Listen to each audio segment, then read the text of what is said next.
Biblia inasema ya kwamba wakapaza kelele, wakamulilia Mungu. Naye kuna kijana mmoja aliyekuwa ametoroka katika nchi ya Misri, akiwa katika mbio zake akakutana na familia moja, akawa ni mlinzi ama mchungaji wa kondoo. Bwana asifiwe. Na Mungu akamuita katika kitabu cha Exodus ama kitabu cha Kutoka sura ni ya 3. Mungu akamuita huyo kijana, akamuita kwa ishara ya moto kwa kichaka ambacho kilikuwa kinachochomeka. Bwana asifiwe. Naye Mungu akamwambia ya kwamba nimesikia kilio cha watoto wangu katika nchi ya Misri, nchi ambayo walienda kusaidika, lakini baadaye wamekaa katika utumwa. Mungu akamwambia nimekumbuka agano nililoweka na baba yao, ya kwamba watakaa katika nchi ya utumwa kwa miaka zaidi ya 400, na baada ya hapo nitaweza kuwakumbuka. Bwana atukuzwe sana. Kwa hivyo mchana wa leo niko na ujumbe wa mtu ambaye amekumbukwa na kuambia kwamba you shall rise again. Amen. Ninayezungumzia mchana wa leo ni mtu ambaye aliyelipokea neno la Mungu katika maisha yake, mtu ambaye aliyepokea unabii, mtu ambaye aliyepokea ujumbe ya kwamba utabarikiwa na utaendelea. Lakini katika safari ambayo umekuwa ukiendelea ya imani, umekumbwa na mawimbi, umekumbwa na dhoruba, umekumbwa na changamoto, hadi mahali ukahisi ya kwamba Mungu hayupo pamoja na wewe. Bwana Yesu asifiwe. Wakati mmoja maisha ya mtu inaweza fika mahali unaona ya kwamba hausongi mbele kwa kizazi chako ama marafiki zako mliozaliwa na wao, wengine mliosoma na wao, maisha yao yanaendelea mbele, ili hali yako imekaa ni kwamba imesimama. Wewe ndiye ninayezungumzia mchana wa leo. Ninayezungumzia mchana wa leo ni mtu aliyepokea unabii. Miaka imepita ni kama 15, miaka imepita ni kama 22, miaka imepita ni kama miaka 3, ya kwamba ile hali ulioahidiwa ya kwamba itabadilika haijaweza kubadilika. Mambo bado yanazidi kukubana. Wewe ndiye ninazungumzia mchana wa leo ya kwamba utainuka tena katika jina la Yesu Kristo. Kuna mtu ambaye anatazama, anaona kwamba kazi zake kutoka aanza kumtumikia Mungu, ameona kwamba kazi zake zinadidimia. Yale ambayo anayoambiwa hayatendeki, yale ambayo anayoahidiwa, ametoa sadaka, ametoa fungu la 10, ametoa dhabihu, amefunga na kuomba, amejikaza kumtumikia Mungu katika uaminifu, hadi amechoka, amesema kwamba hii mambo ni kana kwamba haiendi mbele. Wewe ndiye ninazungumzia mchana wa leo ya kwamba wewe utainuka tena katika jina la Yesu Kristo. Unaposoma kitabu cha Habakkuk, kama the book of Habakkuk chapter number 2, kitabu cha Habakkuk sura ni ya 2, Habakkuk chapter 2, Habakkuk, amen. Pigia tu Bwana Yesu makofi mazuri sana. Kitabu cha Habakkuk, kama Habakkuk chapter number 2 verse number 3, the Bible says, for the vision is yet for appointed time, but at the end it will speak and it will not lie. Though it tarries, wait for it, because it will surely come to pass. Praise be to God. Praise be to God. I want to read from NLT. I'm a New Living Translation, kwa haraka sana katika jina la Yesu Kristo. Mungu wetu ni mwaminifu. Mungu wetu ni mwaminifu. Haleluya. Bwana Yesu asifiwe. Kuna mtu ambaye maisha yake unaona kwamba umefika mwisho. Wewe ndiye candidate nasungumzia mchana wa leo. Inasema kwamba this vision is for future time. It describes the end and it will be fulfilled if it seems slow in coming. That is the word I was looking for. Wait patiently. That's the second part of it. For it will surely take place. It will not be delayed. Praise be to God. Kuna mambo matatu hapa nataka tukaweze kuiangalia. Jambo la kwanza kulingana na NLT inasema kwamba Yes, it seems slow in coming. Hallelujah. Inaonekana inakuja kwa polepole. Maandiko mengine nasema kwamba ingawaje itakawia, even though it tarries. Amen. Praise the Lord. Amen. I want to talk to somebody in this afternoon that your life has been in a verge of collapsing. Unaishi ya kwamba hata mambo yako hayaendi sambamba kama vile maandiko inavyozungumza. Bwana Yesu asifiwe.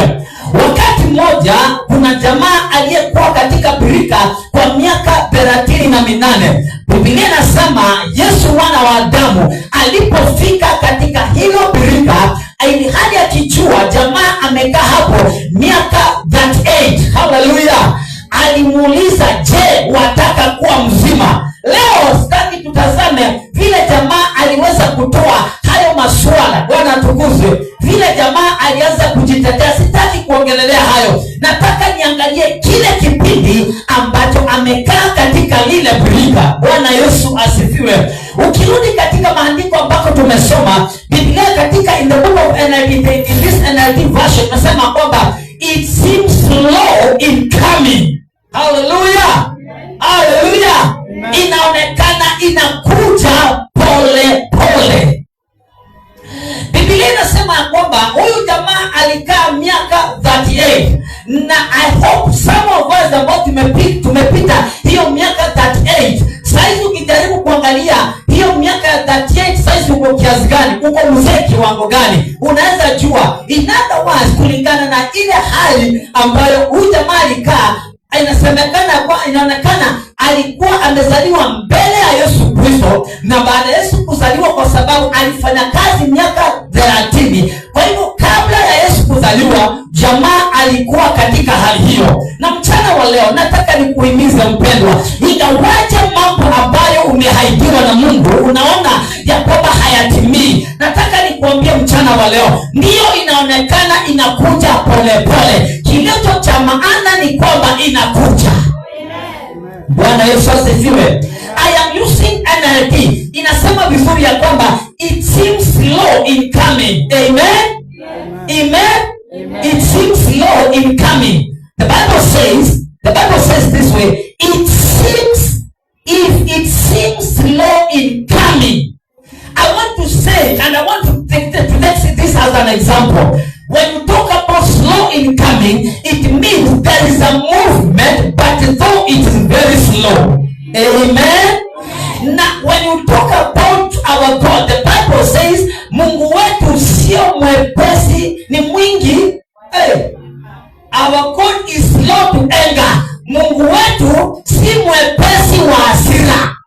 In other words, Mungu anapofanya mambo yake katika macho ya mwanadamu inaonekana ni pole pole, lakini katika macho yake inafanyikana at the perfect and appointed time of his precisions. Hallelujah. Nataka kusema nini? Inawezekana kuna mambo umeyaomba kwa muda mrefu. Mchana wa leo wewe ndiye anayezungumzia. Kulingana na wewe unataka yaende haraka, lakini kulingana na Mungu yanaenda sawa sawa na viwango ambavyo ameweka. Bwana asifiwe.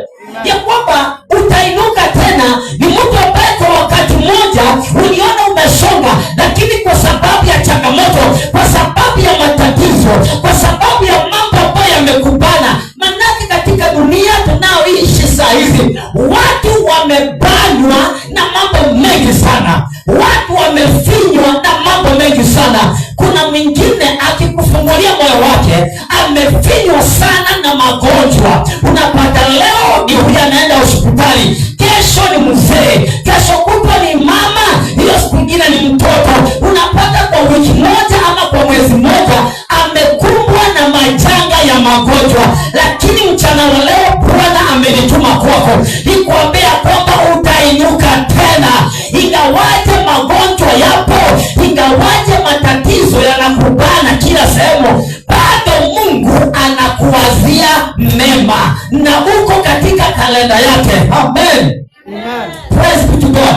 Kuna mtu ambaye unajaribu kufanya biashara hizi, baada ya hizi unafungua hizi, unafunga hii, unaenda huku unafunga hii, unafungua hii, unajaribu kuuza mahindi, unaona mahindi ileti, unauza maharagwe inakataa, unaingia unatafuta kazi kwa kampuni, bado hazifanyi kazi. Niko hapa mchana wa leo, ninao ujumbe wako ya kwamba Bwana anasema utainuka tena.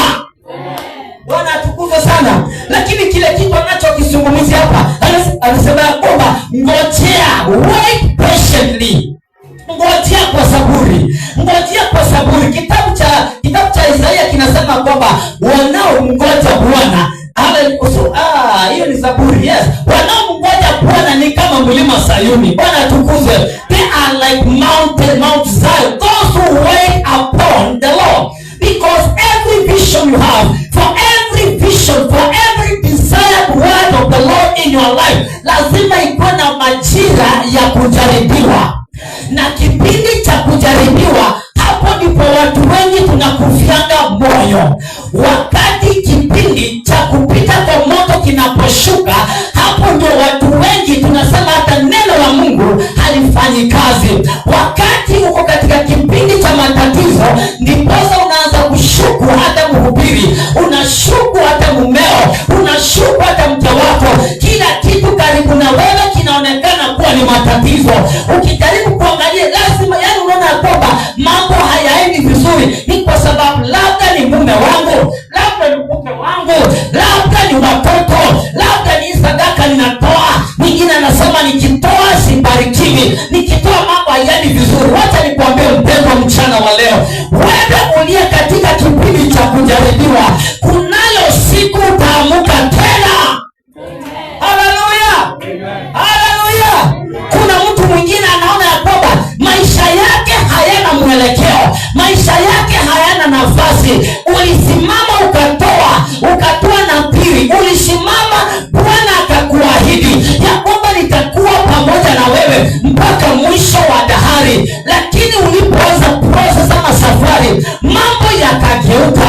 Sio wewe peke yako mpendwa, mchana wa leo, hata Yesu mwana wa Adamu wakati mmoja alifika katika mlima wa Getsemani. Bwana Yesu asifiwe sana.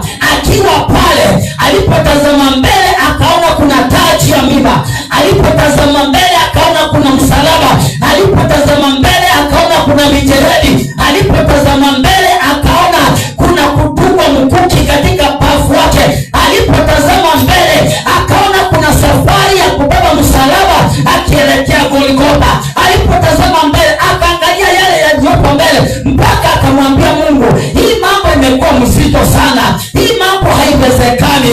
Lakini akakumbuka jambo moja, wacha mapenzi yako mabaya yatendeke. Ingawaje kikombe ambacho kikombe langu ni chungu, lakini wacha mapenzi yako itendeke.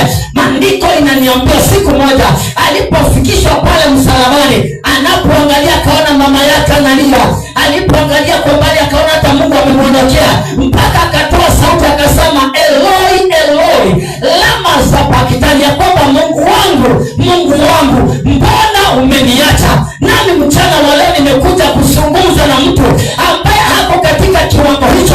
Yesu alikuwa pale na akatoa sauti kama hiyo, lakini Bwana amenituma mchana wa leo nikwambie, ingawaje kikombe ni chungu, nikwambie ingawaje mambo ni mazito, ingawaje jamii na kukataa, ingawaje mambo yako inaenda kama inateremka kwa mto, kunayo siku utaamuka tena.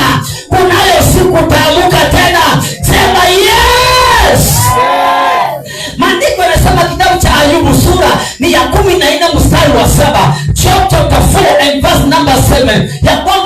Ya kwamba kutachipuka tena. Amen. Ya kwamba kutachipuka tena. Ni jambo ambalo lilikuwa linaendelea. Ni mambo ambayo yalikuwa nasonga. Ni mtu ambao ulikuwa umesonga vizuri, lakini ukakatwa. There is so many of you that your expectations have been cut off, but today I am here to rectify it, because the Bible says the expectations of the righteous shall never be cut off. Ya kwamba matarajio yako hayatakatishwa, ingawaje watajaribu kuyatingiza, Bwana anasema atakuinua tena. Piga tu Bwana Yesu makofi mazuri sana. Wapi vigelegele takatifu kwa Yesu Kristo? Wapi vigelegele takatifu?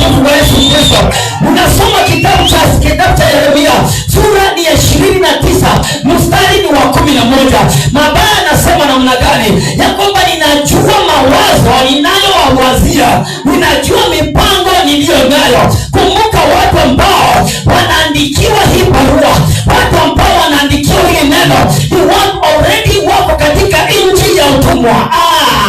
Mpaka siku moja wanasema, tunawezaje kuimba wimbo wa Sayuni tukiwa katika nchi ya utumwa? Tunawezaje kuimba wimbo wa Sayuni tukiwa katika nchi ya utumwa? Naye Baba akasema, ninayajua mawazo ambayo ninawawazia nyie. Mchana wa leo wana reason because I am here to declare to somebody. Come on somebody. I am here to declare about your life. Even though there are challenges you are experiencing, even though there are ups and downs you are experiencing, I am here to declare to somebody, regardless of your status, the Lord God has a purpose upon your life. Anasema ninayo mipango mema juu ya maisha yako, ingawaje kazi haisongi. Hallelujah. Yesu siku moja akaulizwa swali. Huyu jamaa amekuwa ni kipofu, ni wazazi wake walikuwa wametenda dhambi ama ni yeye alitenda dhambi? Yesu akashuka akajibu akawaambia, amekuwa kipofu hivi ndio Bwana ajitukuze. Ndio Bwana ajitukuze, kwa sababu kama hangelikuwa kipofu singelikuja leo nikamponye na muone ya kwamba Mungu anafanya mapenzi yake. Mchana wale wacha nikwambie, Daudi anaandika anasema kwamba unapoingia katika majaribu, unapoingia katika matatizo, hesabuni kuwa furaha, kwa sababu utakapotoka pale watasema, look what the Lord has done. Hallelujah. Hiyo maandiko na hiyo sentensi haitakuwa ya maana kwako kama hautakuwa umepita mahali na ukigeuka unasema, kama sio Bwana nisingefika leo. Nami mchana wa leo niko hapa nawaambia, kama sio Bwana mimi singekuwa na watoto. Lakini Baba alisema haiwezekani, lazima niwe na ushuhuda. Haleluya. Ingawaje uko katika kipindi cha kufinywa, wewe usilie mpendwa, using'ang'ane, usinungunike. Wewe endelea kumshukuru Bwana, kwa sababu katika hiyo hali atajizolea utukufu. Na baada ya wewe kutoka hapo, watu watasema, tazama vile Mungu amemtendea, tazama vile Mungu amemuinua, tazama vile Mungu amemtetea. Hakika tu Bwana kama atatoboa, lakini yule anayemtumikia yeye amekuwa ni mwaminifu. Ndio maana unaandikiwa barua ya kwamba katika madhila yako na matatizo bado ninakuwazia mema. Somebody may ask a question, how can you say that you have good plans upon my life when my family is going hungry? How can you say that you have good plans upon my life when my things are going haywire? How can you say, God, that you have good plans upon my life when my business is falling apart?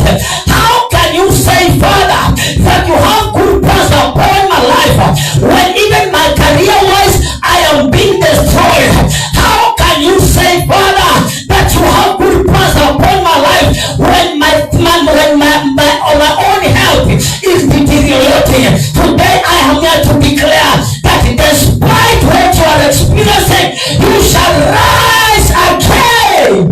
Amen. Can I hear people celebrating the Lord, because God has a purpose upon your life. Hayo mambo nao kumbana nayo, usifikirie Mungu haioni. Bwana tukuzwe sana. Bwana Yesu asifiwe. Bwana asifiwe. Siku moja katika kitabu cha Wafalme, nafikiri ni Wafalme wa pili, maandiko yanasema kwamba siku moja Daudi akiwa anatoka katika vita, akitoka kupigana na vita na jeshi lake, akafika katika mji wa Ziklag. Alipofika maeneo yale, amekuja akiwa na ushindi, kwa sababu Bwana ameenda na yeye katika vita. Oh my God. Amen. Daudi hakwenda vita kama hajaongea na Mungu. Daudi angeweza kufanya jambo lolote kama hajamhusisha Mungu. Maandiko yanasema kama kuna mtu aliyekuwa na moyo wa Mungu, hakuna hatua angechukua bila kumhusisha Mungu, ni Daudi.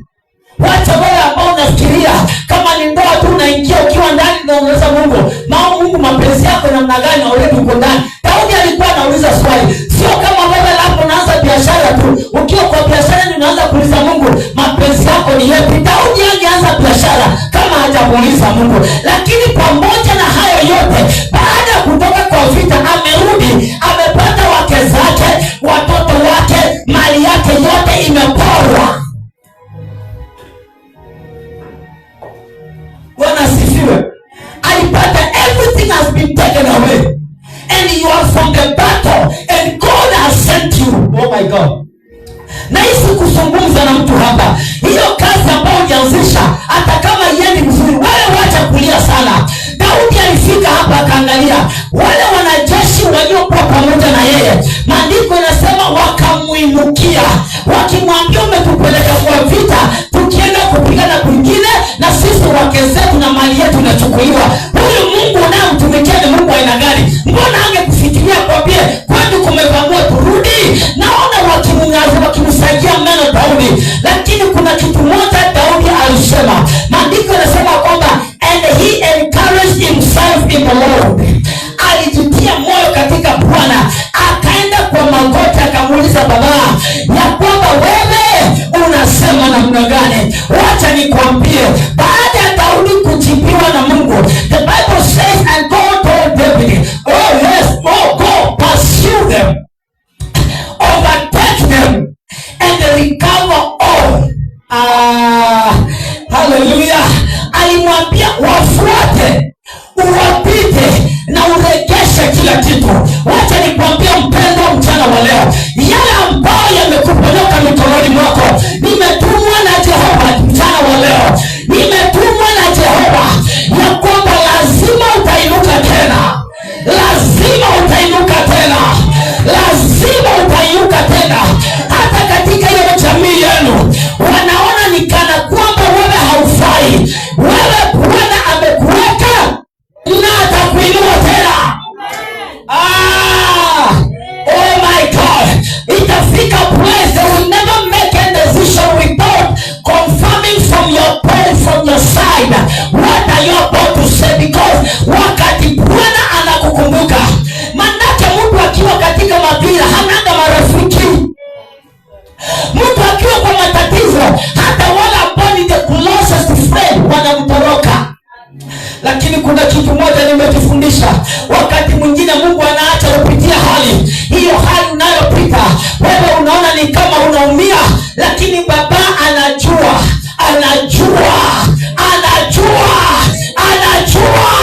Ile kitu umebeba.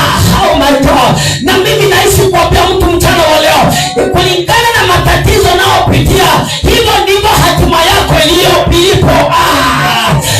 Kiwango cha majaribu yako ndicho kiwango cha hatima yako. Amen.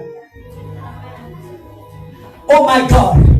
If you want to know where you are going, look at the challenges you are facing today. The challenges you are facing today, they are relatively to your destiny.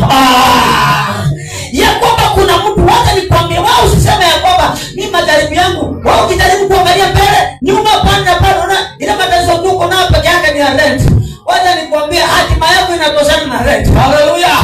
Lakini wakati pande hii rent, pande hii school fees, pande hii nini, ukiona pande nyingine ndio hii. Yaani unaangalia mambo ambayo umebeba, mpaka unajiuliza litatoka huku namna gani. Mchana wa leo ninakutia moyo. Hiyo ndio uwezo wa hatima yako.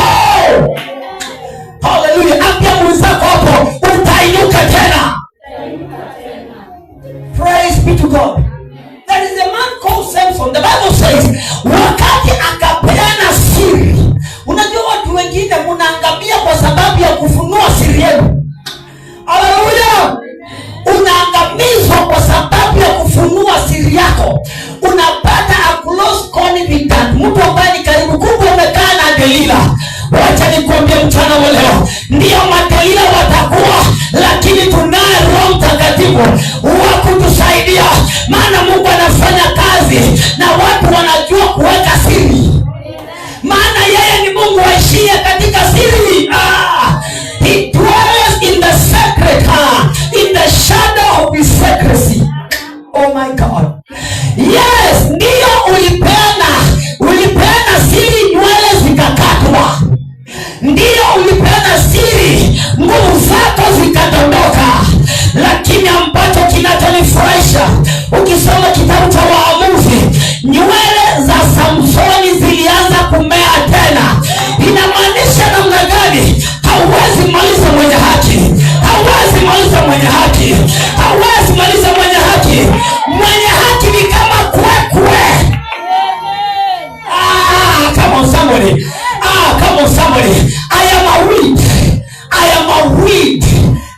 ikwekwe. Haleluya, haleluya.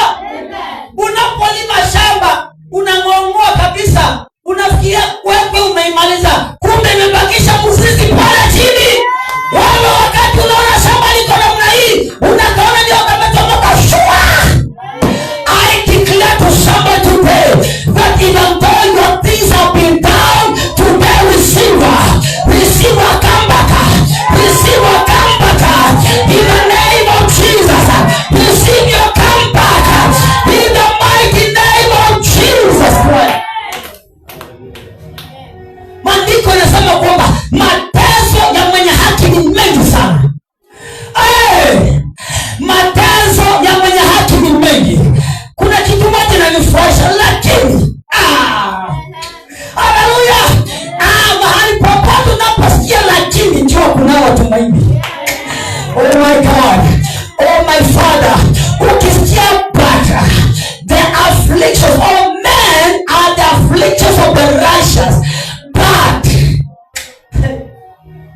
mimi ninaposikia kuna sentence ya but, inabidi hata kama nilikuwa nimefinywa chini, nikisikia but ninajirudanga kichwa.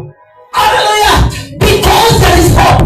That's why Paul says we are hard pressed. Tumefinywa kila sehemu, tumefinywa kona, mbele na nyuma, pande na pande, juu na chini, lakini hatujaisha. Hatujaisha. Wacha nikutie moyo mchana wa leo, hauishi. Wewe sio wa kuisha.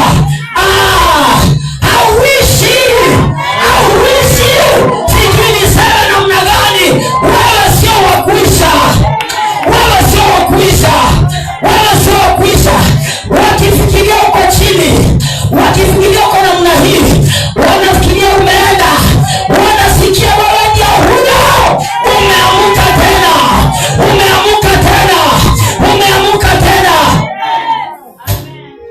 Wakati mmoja Mtume Paulo akiwa na hubiri Injili,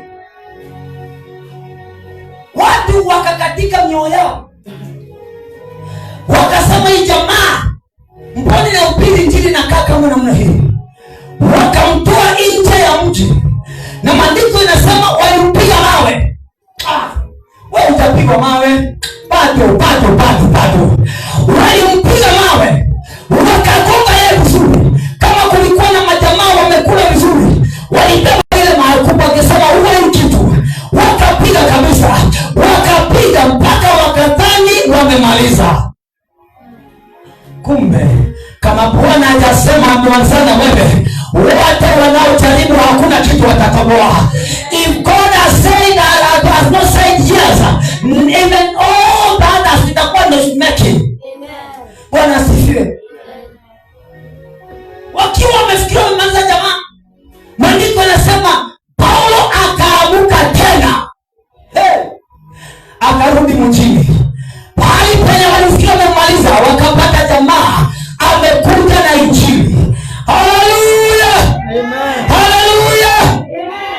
Ninazungumzia mtu mchana wa leo. Katika Biblia kuna jamaa anaitwa Yohana ambaye ametuandikia kitabu cha Ufunuo. Biblia inasema serikali ya Roma ilichukua mafuta, wakaweka mafuta imechemka, mafuta kwa puta, wakachukua jamaa wakatumbukiza ndani ya mafuta ambayo inachemka. Wakafikiria ataungua, hawakuungua. Wakienda huko wakapata jamaa bado wako hai kwa mafuta ambao wacha hii mafuta na kumuikana kidogo. Unasema unachemka. Walichemsha. Hallelujah. And what I've come to realize that devil akona formula moja. Hajaijua Mungu ni moto ula. Akachukua Meshach, Shadraka na Abednego akarusha kwa moto. Pale ilikuwa ni agano la kale. Akafikiria kwamba mmalizana wao. Wakiwa ndani ya moto. Maandiko yanasema kwamba kulionekana jamaa wanne anatembea pamoja na wao. Na Biblia inasema waliowarusha wao walimezwa na joto, kwa sababu amri ya mfalme ilikuwa very urgent. Wale walishika Meshach wakarusha kwa moto, wao ndio waliungua, lakini Meshach hawakuungua. Wacha nikwambie mpendwa, kama Mungu atamalizana na wewe, wanaojaribu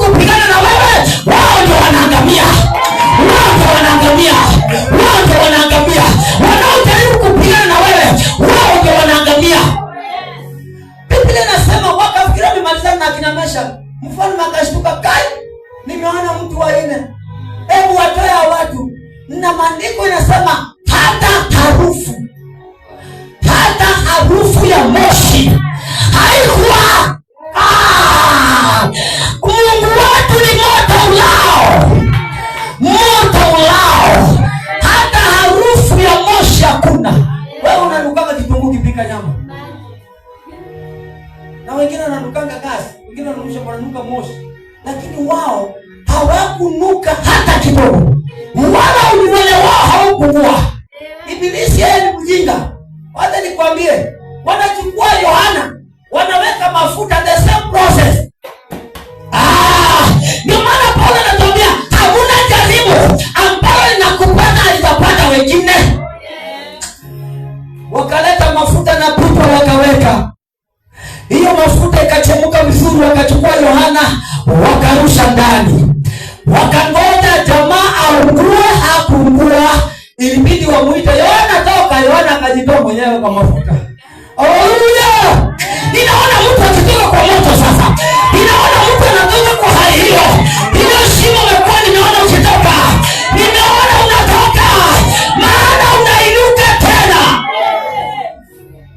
Jamaa alipofika pale, wakifikiria huyu jamaa tutamfanya namna gani? Wacha tupeleke katika kisinga cha Patmos. Kwanza wakatoboa macho. Wacha nikwambie, wanaomngoja Bwana watafanya upya nguvu zao maishani. Wakang'oa macho ya Yohana, macho ya asilia, lakini hawakung'oa macho ya rohoni, macho ambayo yaliona mfalme,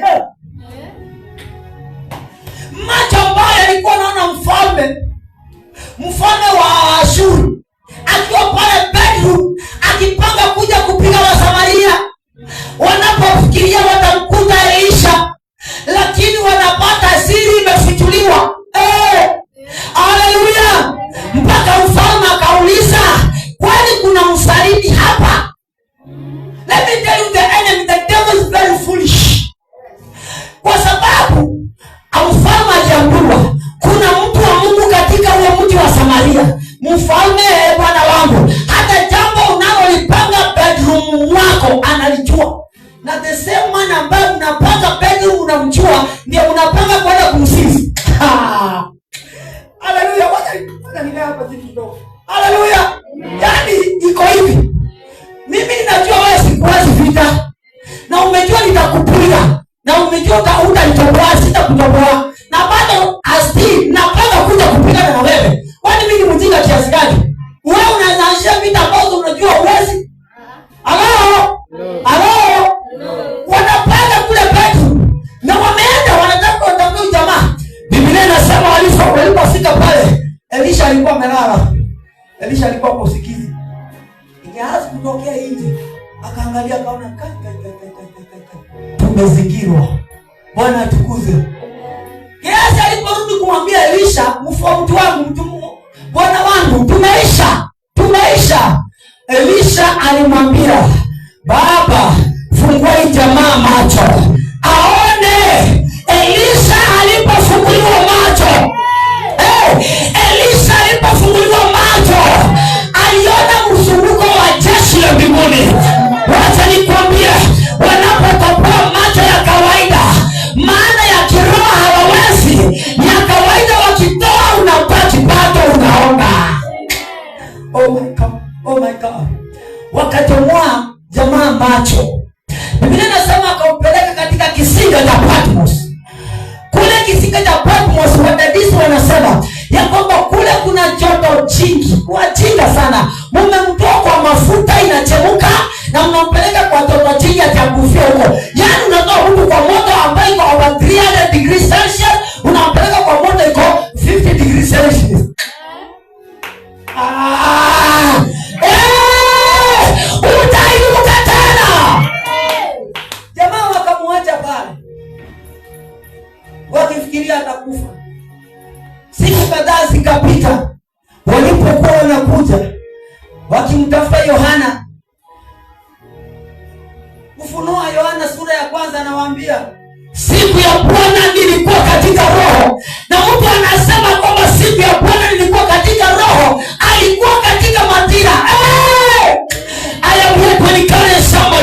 katika hiyo matatizo ulio ndani, katika hizo shida unazozipitia, Bwana ako hapo anaongea. Bwana ako hapo anaongea. Jamaa ako katika kiangazi kali sana, lakini anakuja anamwambia chukua kitabu na kalamu, andika. Anasema siku ya Bwana nilikuwa katika roho. Wacha nikwambie mpendwa, yeyote anayemtumainia Bwana you are andikwa. Amen. Sijui kama umenielewa. Wewe kukufa ni ngumu. Haleluya. Amen. Wewe kukufa ni ngumu. Wewe ukufangi hivyo, ukufangi at the will or at the master of men. Wewe unaenda home. Daudi anasema I shall live and not die. I will live to declare the glory of the Lord. Bwana asifiwe. Hiyo mambo napitia niko hapa kukutia moyo mchana wa leo. Wewe usiangalie hiyo, angalia Bwana kwa hiyo matatizo. Bwana asifiwe. Ukiona chungu kinawekwa maji. Ukisoma kitabu cha Yeremia kinasema namna gani? Nikapelekwa katika nyumba ya mfinyanzi. Bwana atukuzwe. Nikapelekwa katika nyumba ya mfinyanzi. Nikiwa katika nyumba ya mfinyanzi, nikaona vile anavyofinyanga. Bwana atukuzwe. Alipoendelea kufinyanga hicho chombo, kingine kikavunjika. Kilipovunjika, uzuri kiko mikononi mwa nani? Simusema hapo na mimi Bwana. Uzuri kiko mikononi mwa nani? Maandiko yanasema kwamba mfinyanzi akaanza kukifinyanga tena. Akaanza kukiunda tena. Haleluya. Akaanza kukiunda tena akiweka vile anavyotaka kiwe. Maisha ya chungu ndio kiwe chungu cha kuweka maji. Haikuwaji maisha mepesi. Jambo la kwanza kinapelekwa kwa jua, kinakauka. Chungu kikitoka kwa udongo ambao iko na maji, kinapelekwa kwa jua, kinakauka. Kikitoka kwa jua hakiko tayari kuwekwa maji. Maana kikiwa kwa maji kitakunywa hiyo maji, kisha baadaye kitaporomoka. Kinatolewa kwa jua, kinawekwa kwa moto. Kikiwa kwa moto kinaungua mpaka kinakuwa red. Kinakuwa chekundu. Si kama ni nyekundu ama chekundu. Kinakuwa chekundu kabisa. Ukiangalia wewe kwa macho yako ya kawaida, unaangalia hicho chungu unaona kinaisha. Lakini ukiuliza iko chungu pale kiko pale, ile matatizo kinapita kinakwambia kitapatani, ungeweza tu nikae hapa. Ungeweza tu nikae hapa. Kwa sababu yale matire napitia, hiyo moto imekuwa kali. Moto imekuwa mingi sana. Lakini mfinyanzi amekauka. Mfinyanzi amekauka. Nipe kiti hapa jameni. Give me the chair. Hallelujah. Amen. Hallelujah. Naongea na mtu utainuka tena. Mfinyanzi amekaa hapa. Chungu kiko motoni. Mfinyanzi ametulia, chungu kiko kwa moto. Chungu chenyewe ukikiuliza maswali kitakwambia tafadhali nitoe hapa nisaidie. Naona kikinyoosha macho kinaangalia mfinyanzi. Mfinyanzi ametulia. Amechukua gazeti. Kama ni simu ameingia TikTok. Ameanza kujiangalia kisema surprise. Chungu pale kinaungua, anasema surprise. Guys. Ako tu pale kwa mtandao na chungu kiko kwa moto. Haleluya. Chungu kiko kwa moto. Mfinyanzi anaposta kwa Dubai. Chungu kiko kwa moto. Haleluya. Chungu kiko kwa moto. Ukikiuliza swali kitakwambia tafadhali nitoe hapa. Lakini mfinyanzi anajua kuna masaa. Haleluya. Amen. Iko masaa ameweka mazuri. Kikiungua kikaa vizuri, anakitoa kwa moto.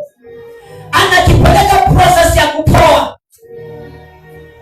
Kikipoa, anakuja na nyundo. Anaanza kuonga. Akisikia natoa sauti. Nasema hii ni mbaya, imevunjika, inavunjwa tena, anairudisha, inaanza process. Anataka asikie sauti ya tak tak tak, kwa sababu hiyo sauti ndio iko na uwezo wa kubeba maji. Am I speaking to somebody? Kuna mahali Mungu anangoja ufike. Kuna mahali Mungu anataka ufike. Wacha kuharakisha Mungu. Wacha kuharakisha Mungu. Wacha kuharakisha Mungu.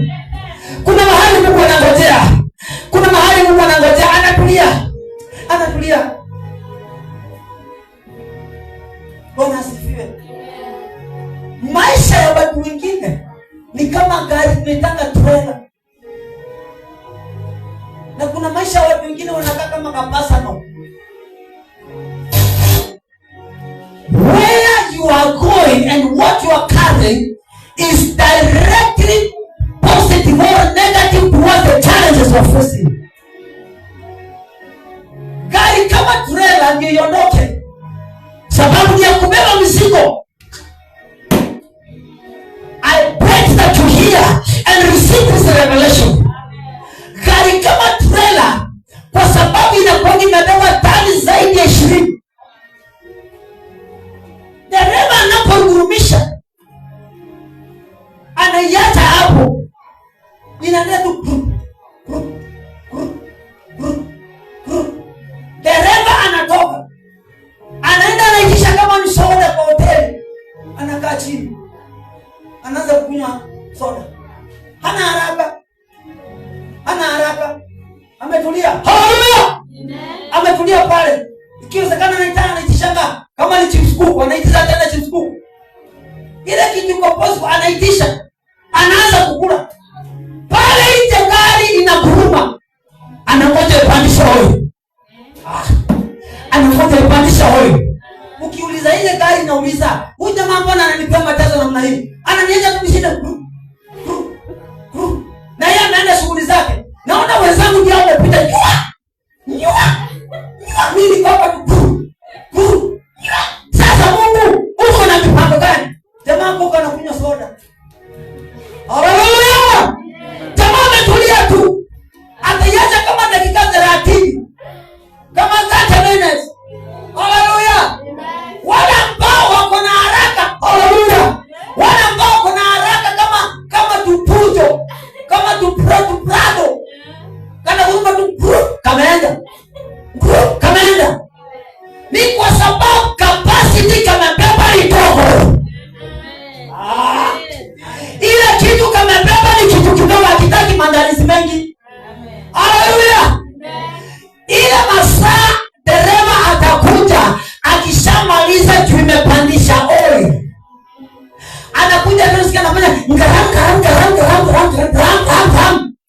Na bado iko hapo tu. Alafu nasikia hiyo gari hata kama inabeba tani kiasi gani inaamkana. Na ikianza kwenda, ile mzigo itamwaga destination. Ile mzigo inamwaga kwa destination. Hata kama prali imeenda ikarudi, ikaenda ikarudi, ile masaa inakuja kujaza ile mzigo trailer imebeba ni message. You didn't hear me. You didn't hear me. I am here to declare to somebody, you are rising again. You are rising again. You are rising again. Wakati mmoja nikawaambia, umbwa ikachukua mimba na ndovu ikachukua mimba. Bwana tukuzwe. Miezi 3 baadaye, umbwa iliangusha tutoki kama 12. Ndovu ametulia hata size bado. Haleluya! Ikasoma kidogo, miezi ingine 3. Hiyo ni miezi 9. Dogi akaangusha. Akakuja kwa ndovu akamuuliza, bro niaje? Kwani unabeba nini wewe? Mbona sioni dalili? Ndovu anamwambia tulia. Tena miezi ingine 3. Kwa miezi 12 umbwa ameangusha mara ngapi? Mara kadhaa. Nani tuumbwa tutoi? Tuigi. Haleluya. Are you with me? Uko pamoja?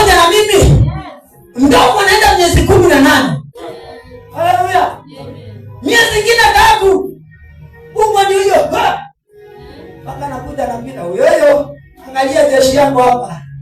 Angalia jeshi yangu hapa. Tu wingi sana. Angalia. Sasa wewe unashinda hapo kibeba. Nini umebeba? Haleluya. Kwa sababu ndovu ni heavyweight. Ndovu inazanga mtoto kama amesimama. Ndovu inazanga kama imelala. Na wakati ndovu anazaa inakuwa ni celebration. Kwanza zinafiekanga kichaka. Zinatengeneza matana. Hizi zingine zinajua sasa kwa sababu ni ndovu nyingine inakuja. Sio kandovu, ni ndovu nyingine inakuja. Watu wengine ndio tunakumbwa, tupapi. Kitabu hiki ndio. This a dog. Hii ni ndovu. Naturally. Ndovu akijifungua anapiganga tarumbeta. Mpaka kizazi chake penye kiko lazima kijue kuna mtu ameletwa. Zinakimbianga mpaka hapo kufanya sherehe. Lakini umbwa na kwanga amejipanga peke yake. Wacha nikwambie, you are an elephant. You are an elephant. Ile sababu mambo yako inakaa kama inajikokota. Inaenda tu kama vile kwamba alikuwa na dansi mambo yake. Raila alikuwa na dansi hivyo na unaona jamaa hapa ndani yake ana kuna mioyo yake yote. Haleluya. Lakini ni heavyweight. Haleluya. Wacha nikwambie mpendwa, ile kitu umebeba, wakati kitazaliwa dunia itasikia. Amen. Heavyweight.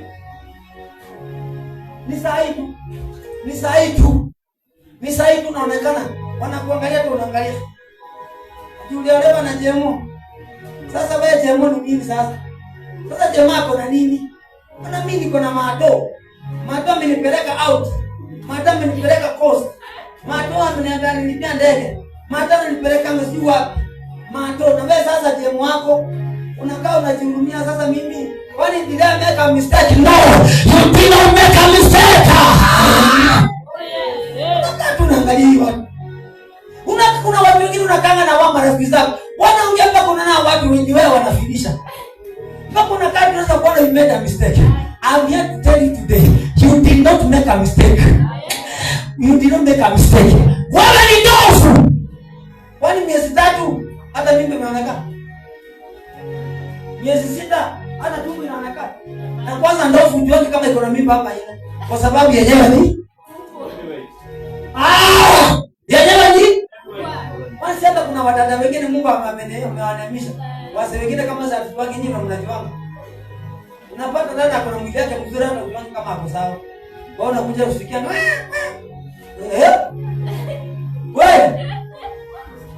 Kuna wale tu lazima tunajua na kuna wale ambao hatujuangi. Bwana asifiwe. Amen. Ile kitu umebeba ni kubwa. Amen. Wanda mtu mmoja kaenda kwa hoteli. Anaitisha chakula. Sasa wengine hapo anasaviwa anashindwa. Kwani yangu namna gani? Akaita waiter moja, come. What is happening? Why am I not being served? Aliambiwa hapana. Ile chakula uliitisha ni very special. Inashughulikiwa na senior chef. Yeye ndiye Mungu ndiye anashughulikia because what you ordered we are not in the capacity of preparing. Ilibidi senior chef aje. Wacha nikwambie, yale mambo ambayo umekuwa kumuitisha Mungu, unaona yamekawia. Wacha nikwambie, ni Baba anashughulikia. Ako boardroom. Ako boardroom. He's working behind the scene. Ni wewe tu kubale tu na njaa yako. Si unaona kukaa kwa hoteli. Haleluya. Wacha nikwambie leo. Unaona tunakaa kwa hoteli chakula kipile. Wako unaanza kukula pesa kama unakaa kwa maji ya sufuria. Kama asubuhi pasi amengojea chai ichemke. Ndio amesimama hapo. Wala ni pasi hii chai ichemke kwa nienda chai. Namwambia mazao makosa ni gani? Ndio amesimama hapo. Lakini ukitoka kidogo hiyo chai unasikia wacha nikwambie. Ni wewe uko hapo. Na saizi uko na njaa unangojea. Hii ni kama vile wazee tukikia kwa nyumba. Unaona unajua mjeji wa tunakanga hapo na shida isufuria kwa nime kwanza iko na njaa.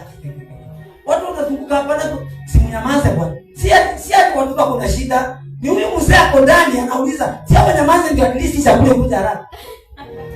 Haleluya. Bwana asifiwe. The problem ile kibimba ni vile uko adasi unangojea. Najua kuna mambo unangojea kwa Baba. Ninaomba nipe karo ya shule. Naomba nipe kodi. Uko hapo unajua ni impatient. Si ati Mungu ashughulikie, Mungu anashughulikia. Ni vile sasa wewe uko at that part of waiting. Maandiko ile tunasoma inasema hapo tunasema namna gani? It seems slow in coming. But hapo part B inasema wait patiently. Ai ningekuwa tu. Yaani ngojea. Ngojea tu. Bwana atukuze. Hiyo kitabu cha Habakuki kinamaliza kusema namna gani? Ingawaje itakawia. Ninayezungumzia mtu hapa, ingawaje itakawia. Ingoje itatimia. Na kila ambacho kinanifurahisha kwa hii maandiko haitakawia. The first part of it nasema ingawaje inakawia. Lakini the second part of it nasema haitakawia. Because hii ya kwanza ni ya mwanadamu. Wewe unaona imekawia, lakini kwa Mungu anaona itakawia. Hiyo ndio tofauti. Anasema mawazo ya mwanadamu na Mungu ni mbali sana, kama vile mbingu na nchi zilivyo mbali, ndivyo mawazo yake yalivyo. Haleluya. Kwako wewe unaona umechelewa, kwa Mungu anaona bado. Kwani Abrahamu akiwa na miaka 100 anaambiwa utakuwa baba mataifa, na jamaa ameenda mpaka mama amepita menopause. Jamaa kulingana na Abrahamu anaona hii Mungu. Na baadaye mpaka Abrahamu mwenyewe aliona Mungu amechelewa. Sara akamwambia, Bwana sichukue mmedi hapa, hii mmedi yangu hapo unisalie kisasi, kwa sababu mimi naona mambo imechelewa. Hivi Mungu amefanya nini? Si hata wewe peke yako. Hata Sara alifanya hivyo. Kumbe kila Mungu alichokisema kinatimia. Mambo mengine yameandikwa kwa Biblia, si kwa sababu tufanya kama vile Sara alifanya. Nilipata watu wengine wapumbavu sana. Wanasema, si hata Biblia inakubali watu waoe mabibi wawili watatu. Kwani si Abrahamu alikuwa naye? Sio kila kitu kimeandikwa kwa Biblia ili wewe ufanye. Kinaandikwa ili kikufundishe. Kwa sababu Sara hakungoja, aliona Mungu amekawia, akapeana msichana wake. Na wakati mtoto alikuja, mgorogoro ilianza. Ndio Sara akamwambia Ishmaeli, na mama yako kanyaga kubwa, kwa sababu mtoto wa ahadi amefanya nini? Hii inatufundisha kile Bwana ameahidi kwa maisha yako, yeye anatimizanga. Ingawaje takawia kulingana na wewe, lakini kulingana na yeye haitakawia. God Almighty, I want to declare to somebody, do not give up today. In the status one, don't ever give up. Don't allow an element of giving up. Because God is going to fulfill what He has spoken to us in your life. Simama juu kwa Biblia. Bwana anatimiza. Bwana anatimiza. Oh my God, oh my Father. Katika jina la Yesu Kristo. Baba, asante mtakatifu.